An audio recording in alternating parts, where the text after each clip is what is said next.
7h05, la question santé d'Europe 1, Thomas Soto.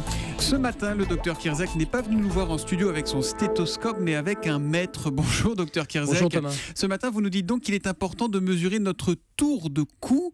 Quelle info ça vous donne, ça, le tour de cou? Ceci dit, le mètre de couturière, c'est un instrument qui est utilisé dans les cabinets médicaux pour mesurer. Alors là, c'est la nouveauté avec cette étude de 2 médecins. C'est une petite étude de 2 médecins qui ont présenté cette étude à l'Association américaine d'endocrinologie et qui ont essayé de déterminer la corrélation entre le tour du cou, le cou chez les hommes et chez les femmes, chez 168 patients, avec la corrélation avec le risque cardiovasculaire. C'est-à-dire qu'ils ont mesuré le tour de cou et ils ont regardé les facteurs de risque de diabète, les enzymes hépatiques, l'acide urique, le fameux cholestérol. Juste en mesurant comme ça. Juste en mesurant le tour de cou, ils se sont aperçus que la valeur prédictive de ce tour-là, de ce tour cervical, était supérieure à la valeur du tour de taille qui est habituellement. Vous mesuriez la bedaine. Exactement, c'est pour ça que le mètre de couturière, c'est pas si nouveau dans les cabinets médicaux.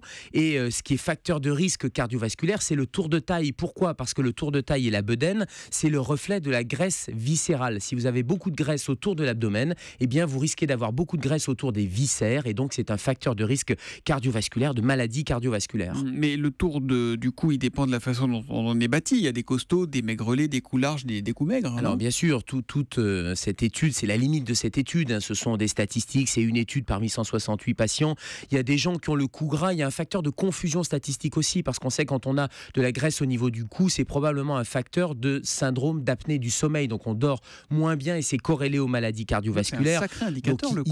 Il faut le prendre avec des pincettes. En tout cas, ce qui est important, c'est de rappeler que la graisse au niveau abdominal ou au niveau sous-cutané est un facteur de risque de graisse à l'intérieur de l'organisme, et c'est un facteur de risque qui est très connu et dont il faut se méfier. Comment on le mesure? On le mesure où? C'est quoi? C'est au niveau du col de chemise? C'est au niveau de la glotte? Alors, c'est au niveau du col de chemise, et les valeurs qui sont données, c'est que le risque augmente quand chez les hommes, c'est plus de 39 cm et chez les femmes, c'est plus de 36 cm.